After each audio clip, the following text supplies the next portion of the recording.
Hello friend, today we have to discuss the underground cabling handling and different laying methods of the cable. In the first, we have to discuss the inspection on arrival of underground cable. Whenever the cable is received at the site, then we should check against the dispatch particularly. We have to check for any loss of package in the transport. Then we have to check the duplicate we have bill, or we have to check the tag on the drum of the cable. Then we have to open for the cable drum properly. Whenever the cable is received at the site, we have to check the bill and bill number and how many quantities of the cable drums are received. Then second one is the we have to open the cable and we have to check, and during the opening of the cable you have to use the proper tools so that cable will be not damaged. After the opening of the cable, testing of the cable is very important. Then you have to test the cable for the continuity, then absence of X phasing. Then we have to check for the insulation resistance to the earth. Then test the cable, that is insulation resistance between the conductor, we have to check. Then after the checking, the ends of the cable properly sealed, because there will be a entering of the moistures will be possible, and it will be reduces the insulation resistance. Then after the testing, we have to unloading of cable drum from the lorry with the help of strong wooden platform, because not we have to put the cable drum directly from the lorry to on the ground. It may be a damage to the cable drum. Because of that, drum are rolled down from the truck along the slope platform. This is very important whenever the cable is received at the site. Then whenever we have to receive the cable drum, during the handling we have to take the proper precaution. The first one, we have to use the proper tools during the opening of the cable drum. If you have to not use the proper tools, then cable will be damaged.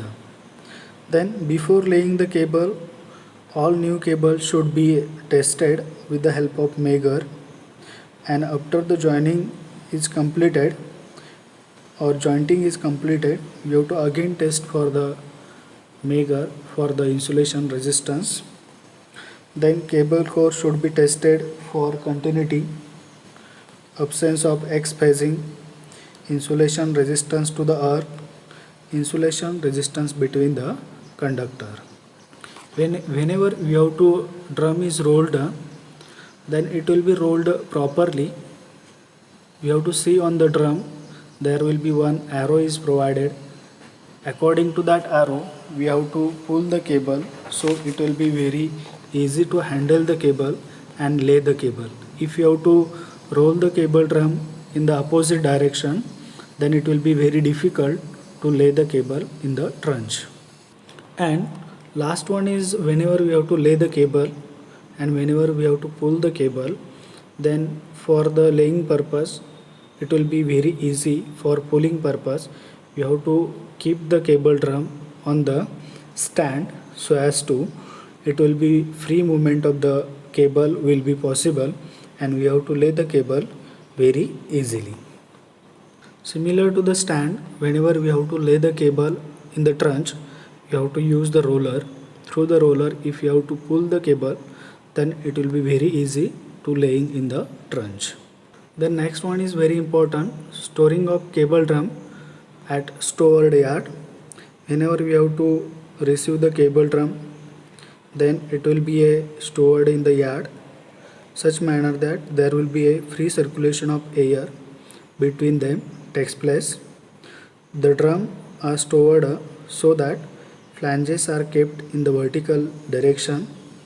This will facilitate the subsequent removal of the drum easily, as well as store yard or concrete floor should be used in order to protect the cable.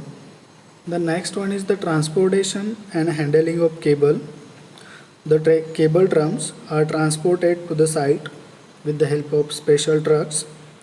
This type of truck is equipped with a special loading and unloading cable drum facilities. Cable drums are secured by strong ropes with them to avoid free fall from the trucks. Then for the pulling of cable, we have to use a jack. With the help of jack, we have to lift up the cable drum so as to easy for pulling the cable, and the rollers are placed in the trunch, and through the roller we have to carry the cable, and it will be very easy for the pulling purpose. Because of that, we have to use the jack and roller for the pulling of cable and laying of the cable.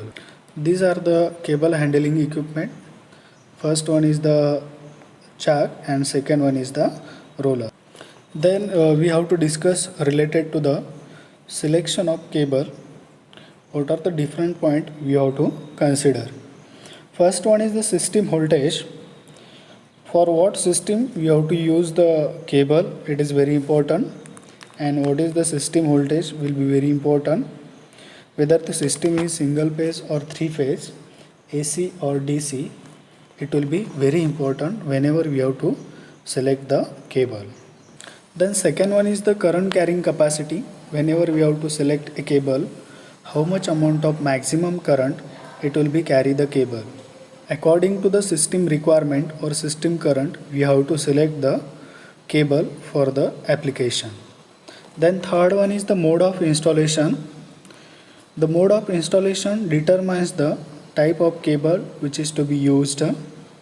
Then we have to discuss related to the direct laying method.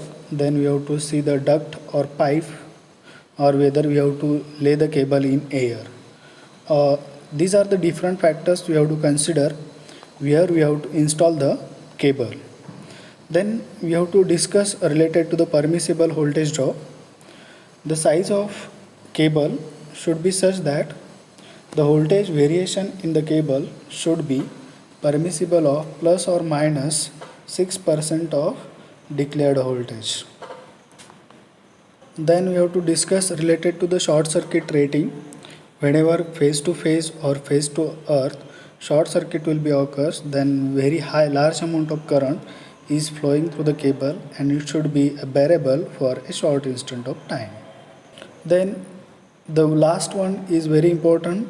It will be related to the economy.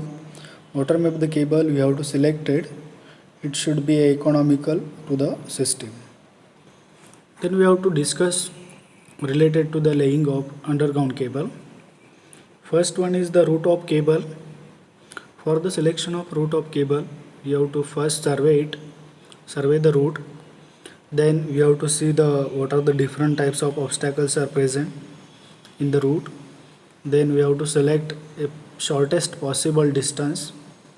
Then we have to consider the minimum obstacles as well as minimum crossing will be present in the route. Then select the route for the laying the cable. Then after trunch will be according to the route, and we have to laying the cable in the trunch is very important.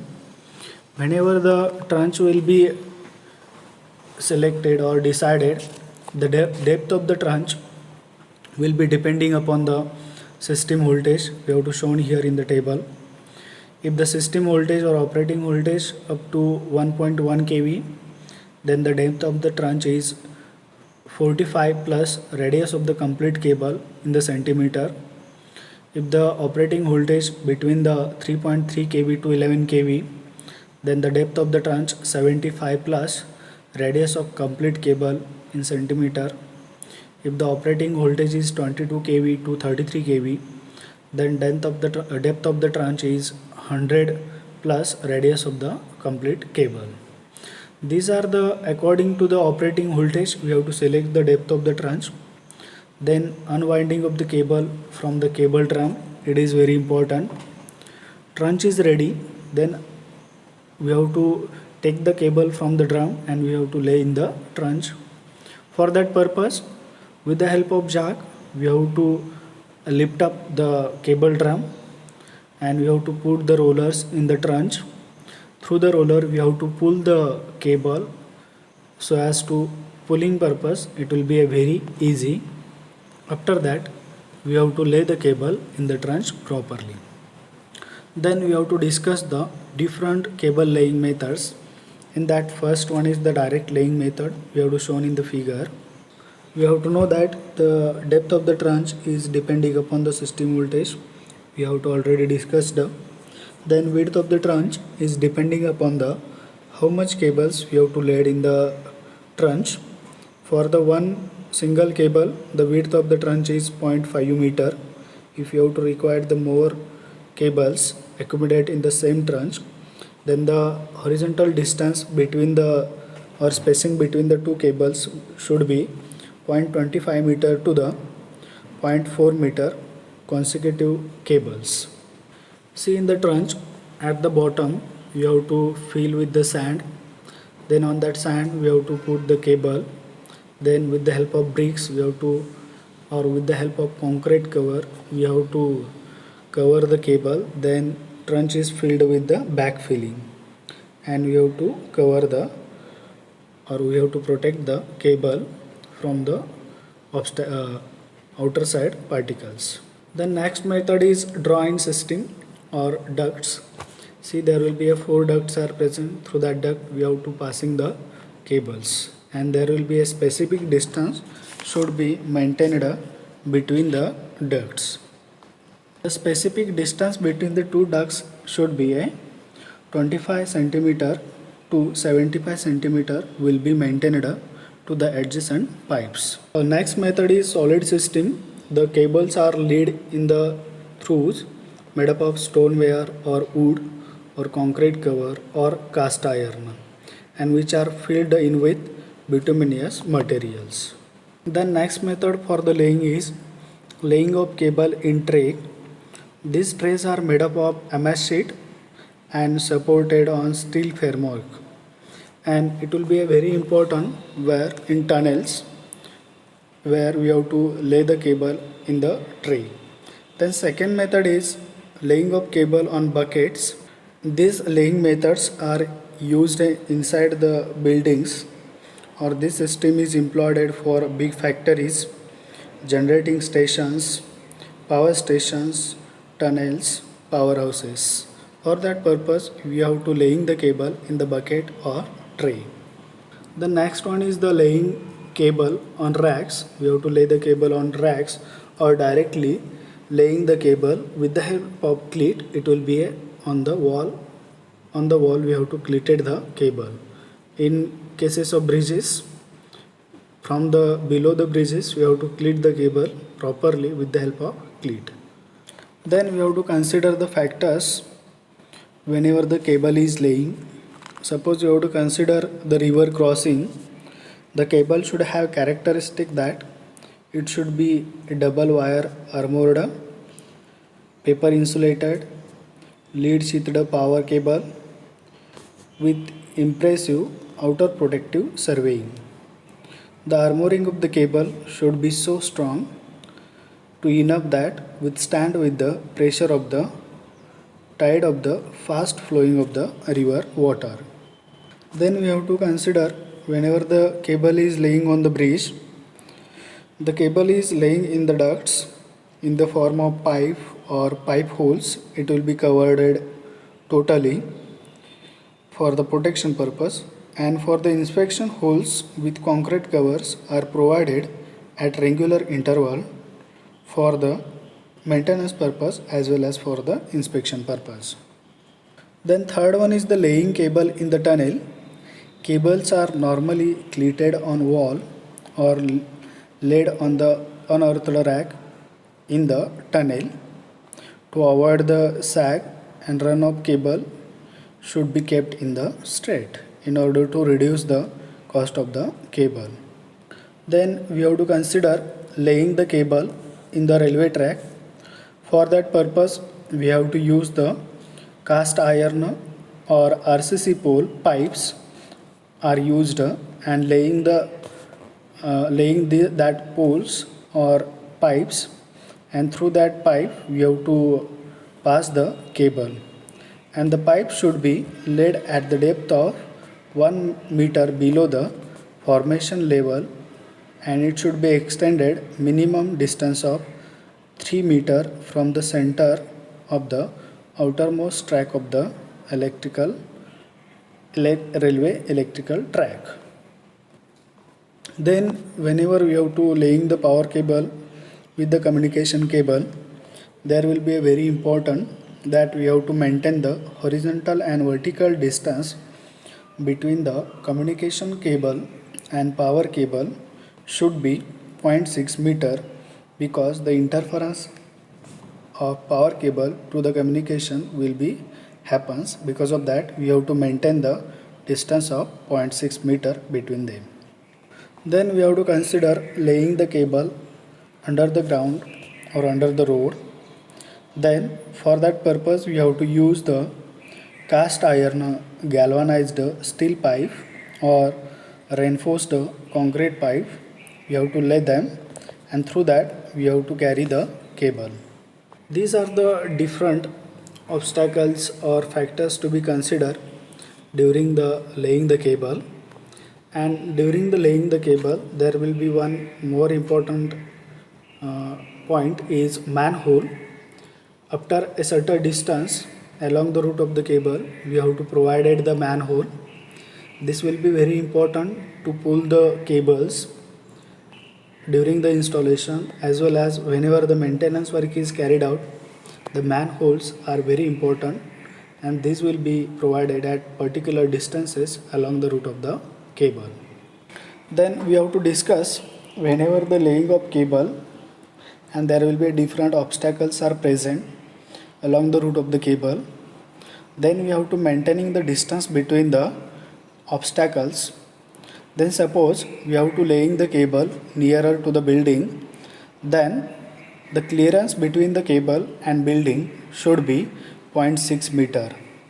Then suppose we have to installing a cable or laying the cable and there will be one water pipeline is present. The clearance between the cable and water pipeline is 0.5 meter we have to maintain. Then suppose we have to installing a cable or laying the cable and there will be a gas pipeline or petroleum pipeline is present, then we have to maintain the clearance between the cable, gas pipeline or petroleum pipeline. It should be a 1 meter.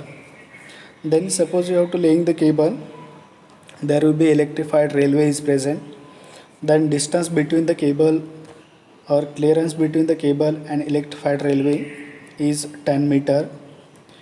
If suppose there will be a swage pipe is present, then you have to maintain the distance between the cable and swage pipeline is 1.25 meter. These are the different factors as we have to consider, and we have to maintain in the minimum clearance between the underground cable and different factors. See the friends, in this video we have to study the what are the laying, what is the laying, what are the different laying methods, what factors should be considered during the laying for that installation as well as for the maintenance purpose. Thank you friend.